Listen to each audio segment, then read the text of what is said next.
매일 아침 출근길 꽉 막힌 도로 위에서 혹시 이런 생각 해보신 적 없으세요? 아니, 대체 이 교통체증은 왜 해결이 안 되는 걸까?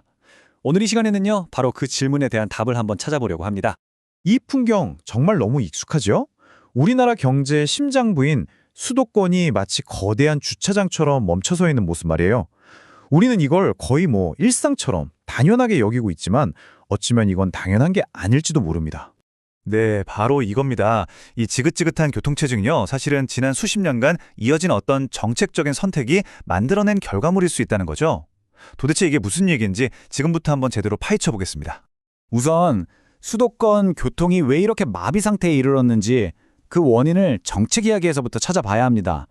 그러니까 이게 단순히 차가 많아서 생긴 문제가 아니라는 거예요. 훨씬 더 깊은 곳에 바로 우리나라의 인프라 투자 원칙과 아주 밀접한 관련이 있습니다. 사실 이 정책 취지는 정말 좋았어요. 국가 균형 발전, 모든 지역이 골고루 잘 살아야 한다는 생각에 누가 반대하겠어요.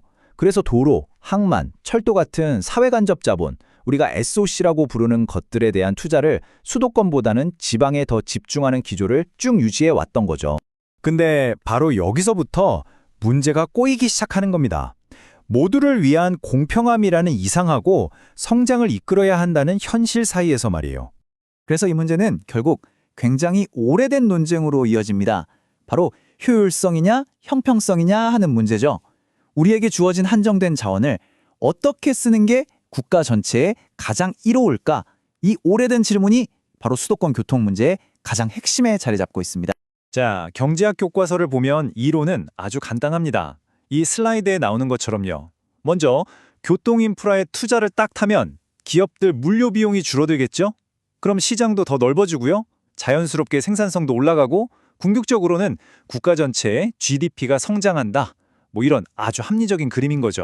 그러니까 한쪽에서는 야, 경제 엔진이 쌩쌩 돌아가는 곳에 기름을 더 부어야 파이 자체가 커지지! 이렇게 주장하는 거고, 다른 한쪽에서는 아니다. 다 같이 잘 살려면 골고루 나눠야 한다. 이렇게 맞서는 겁니다. 지난 수십 년간 우리나라의 도로 정책은 후자, 즉 지역 형평성 쪽에 더 큰 무게를 실어왔던 거고요. 자, 그렇다면 그 선택의 결과는 과연 어땠을까요? 이제부터는 데이터가 들려주는 진짜 이야기를 한번 들어보겠습니다. 이 미스터리를 한번 풀어보죠. 바로 이 연구가 오늘 이야기의 주인공입니다.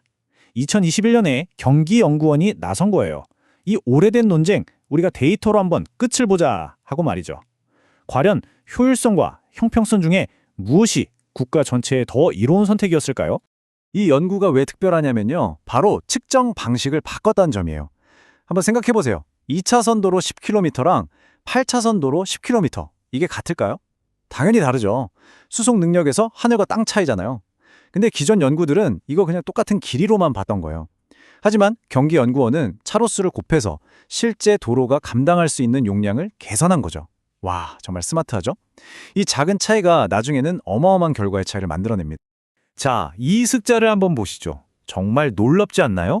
우리나라 전체 경제의 4분의 1, 즉 25%가 바로 이 경기도 한 곳에서 만들어지고 있다는 뜻입니다. 말 그대로 경제의 심장부라고 할 수 있는 거죠. 그런데 현실은 어땠을까요? 정말 충격적입니다. 경제 기여도와는 완전히 반대로 2011년 이후에 새로 만들어진 국도의 단 4.7%만이 경기도에 투세됐습니다.